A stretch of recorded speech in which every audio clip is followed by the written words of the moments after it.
Oh, and welcome back, everyone, to another Market Conversations. I'm Jerry Hall, broadcasting from a remote location in beautiful Costa Rica.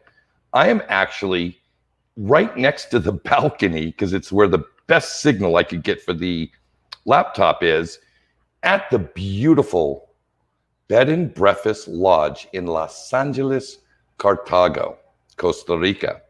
Now, interesting story. Emil hasn't got into the backstage yet, so I am not pressed to get him on camera.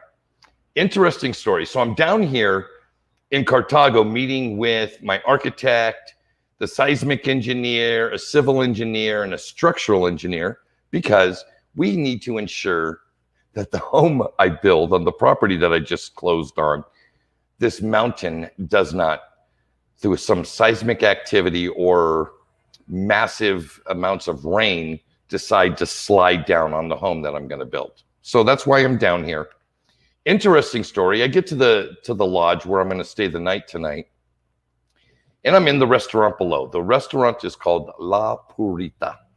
Now, I don't know how this happened, but somehow I got recognized as a guy that does a YouTube channel. And the owner of the restaurant, this really wonderful lady, says that she wanted to make sure that I had a drink for my broadcast tonight. Well, I've got to put this on camera. This thing is phenomenal. Look at this monstrosity. Look at this incredible frosty libation. Now, I said, please no alcohol. And I haven't tasted it yet, and I will taste it pretty soon. Hopefully it's alcohol free and life will be good for me. We don't want Jerry all drunk and snappy. Anyway, I noticed that my guest is entered this backstage, and from what I can see, he's looking mighty dapper tonight. Let's welcome Emil Kalinowski. Hi. I'm sorry I'm late, but I was putting on my hair and everything, so I was putting on the cologne so I could look good for your show. Oh, man, I am so glad that you did. Thank you, Jerry, for having me. I was off to the baccarat tables, and I said, listen, hold the chips. I got to do a show. Hold the chips. You'll be right there. Hold my, I'll be there in a minute. Well, it's always a joy for me, whether you're on Nick Black's show, Crypto and Coffee Live TV, or doing what you do with Jeff Schneider on the Eurodollar University. But I was so, I don't want to say proud, because that would insinuate that I had some involvement in it. I was so happy that somebody that I really respect and know a little bit on a personal basis made it to Real Vision. And I saw your Real Vision hour, and I was like, it was fantastic. And I would encourage each and every one of you that are watching tonight, go check out Emil on Real Vision. That hour you did with Mrs. Long, talking about the world debt situation, really kind of snapped me out of a malaise that I was in, what we're now defining as pure, unadulterated denial around the real debt issue that the globe is facing. This is not just a U.S. thing. This is a global thing. So let's just start riffing on that.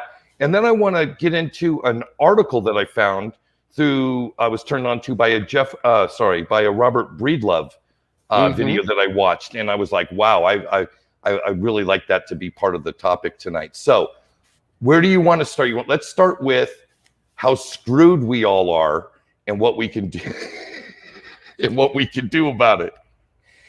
Well, not all of us are screwed. The emerging markets may not be. And I know this is important for you.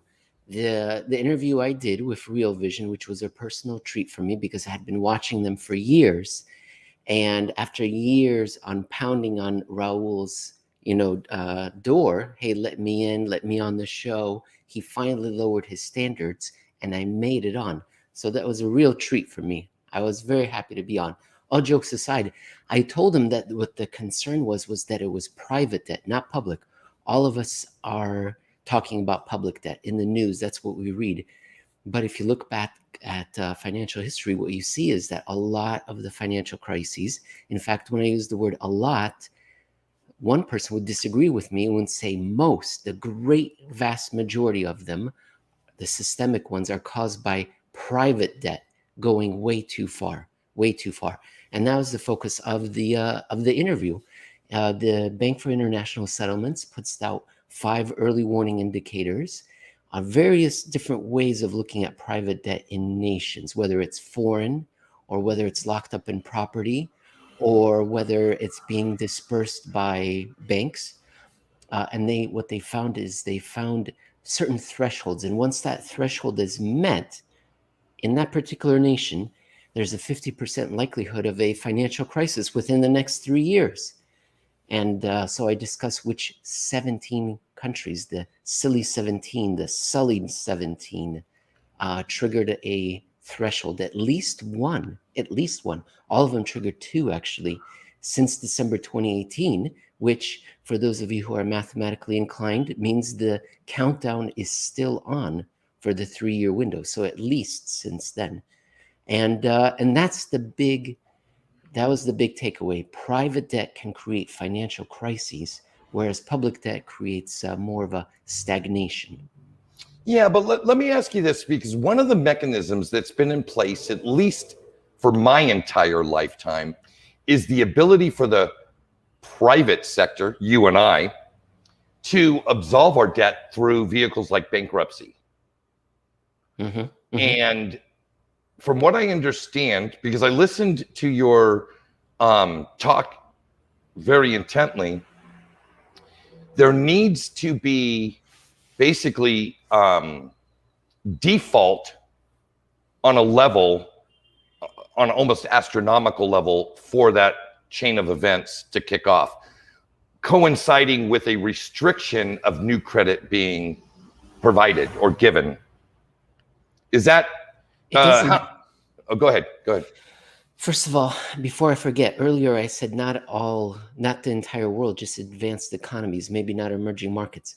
The advanced economies are the countries where we see this private debt surge, whereas we don't see it in the emerging markets. So maybe that'll be a safe haven, which you can tell us a lot about. To your question, does it have to be astronomical? No, it doesn't have to be astronomical. It just has to be well beyond normal for that particular nation. And that happens not too infrequently, especially during moments when nations intervene as if under attack with wartime emergency level spending because of national lockdowns and economic disorder, especially during those moments. And then, of course, they're responding that way. They lock down, and then the private economy is suffering. They still have those terrible debt burdens. They're not getting as much income. So it doesn't have to be, I don't want the audience to come away with the idea, oh, it's got to be something once every 4 generations. So this is once a generation kind of an event, a systemic financial crisis. Well, I think I've seen a couple in my lifetime. I'm 55. That's once, 3. There you go. That's 3 once a generation, once every 20 years. There we go. Wow. So Bill asked a question. Bill Gould chimed in. Question: what type of debt is Emil talking about? Example: credit cards, private loans, mortgages. Thank you, Mr. Gould. Great question. Thanks for helping me try to clarify my point. The type of debt I'm talking about is all debt that is held by the non-financial sector, so households and businesses. And this excludes government and financial corporations, which we will just call banks. So that kind of debt, any sort of debt along those lines. And if that sort of debt is surging well beyond normal, and the BIS, what they do is they look back at the last 10 or 20 years to figure out what the trend is. And they say, if you're used to crazy and you're still on that crazy trend, that doesn't signify you're going to have a financial crisis. But if you're used to X and all of a sudden you're much higher, whatever kind of debt it is, that's when you've probably gone over your skis and you're investing in things, or you believe in a future that's too rosy. and usually those things don't last. But then again, this is only a 50% chance. That was the important thing that they mentioned. There's only, historically speaking, a 50-50 chance of financial crisis within 3 years. For those that are wondering, the average run rate in any random year, any random country of a systemic banking crisis, financial crisis, is 7%. Ah, interesting. So I can honestly tell you from my own personal experience as being a member of, of the economy in the United States for very many, many years, that I would carry, I don't know, anywhere from 50 to 70% of my yearly income in debt in any given time, whether it be just revolving debt with vendors, credit establishments like my Visa card and my MasterCard and other entities like that, not to mention the fixed rate stuff, what would be like for my autos or the condo and things of that nature. I mean, if you added the car and the home debt into that, I'd be 3 times, 4 times debt to income ratio. The BIS would want to talk to you. They would. And I didn't think that was uncommon. Everybody in my peer group, all the people I associated with, very similar. It depends on the era, Jerry. It depends on the era. If the era is good, the times are good, business is good, the economy is growing, you're going to make more money. Your investments are going to pan out. The businesses you're running or are employed by will prosper, and therefore credit comes easy. But eventually those times come to an end, or people get too caught up in it and they believe everything will go right. That property will go up. My neighbor's buying a property, I should buy a property, and so on and so on. And that's what they're trying to warn us of, is it can get overwrought. How do you define overwrought? Well, the BIS try to come up with 5 different ways. And I find that interesting. One of the things that, like, Bill asks another good question. He says, what's your best and worst case scenarios going forward as far as financial crisis? I think you and Jeff do a good job of describing the what's going on, right? You guys do a great job of that. This, kind of like describing and illustrating the mechanics of the system that we're all a part of, voluntarily or not. And involuntarily. Some of us, most of us involuntary. One of the things I look for, and please chime in with the ones that you guys are tracking, I look for credit defaults. Those are the things that at least lead me to the possible wins, right? Is this a real problem? Like, are we having mortgage defaults? Are we having car loan defaults? Are we having credit card defaults?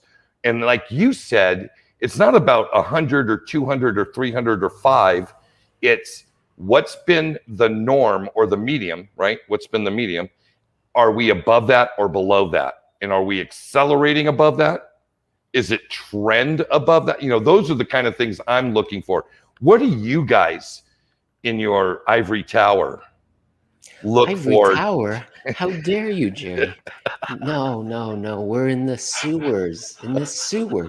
We've got overalls on, rubber boots, and those goggles, and we're in there face first, going through the monetary plumbing and finding all sorts of disgusting things. You won't believe what's going on above us, what people are flushing down. What we're looking for, the clogs in the piping. I think so. You're seeing defaults. Yes. Okay, good.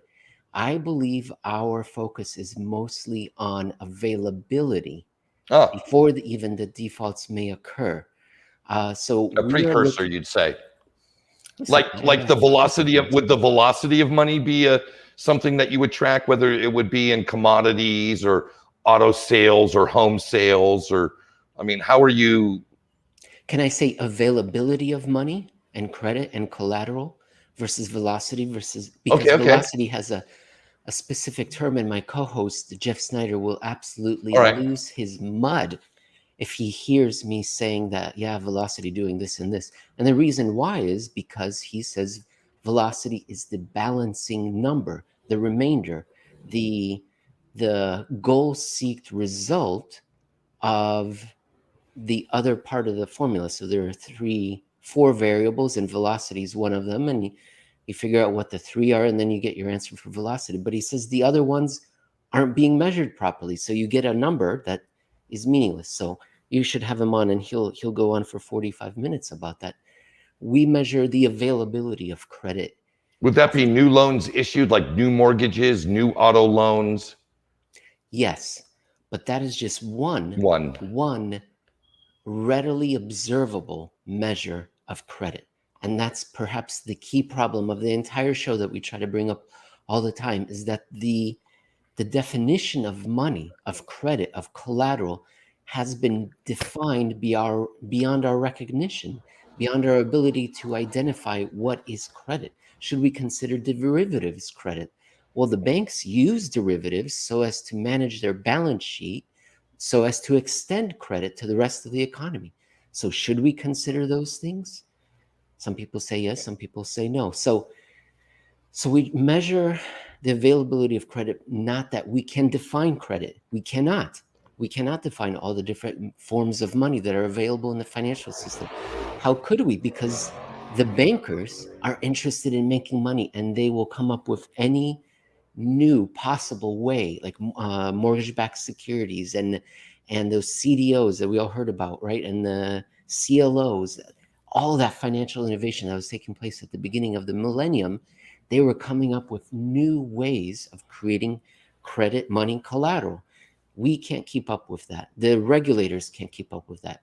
So we try to measure the effect of this undefined money availability, unobservable, undefined, unidentified, on the different things, different markets.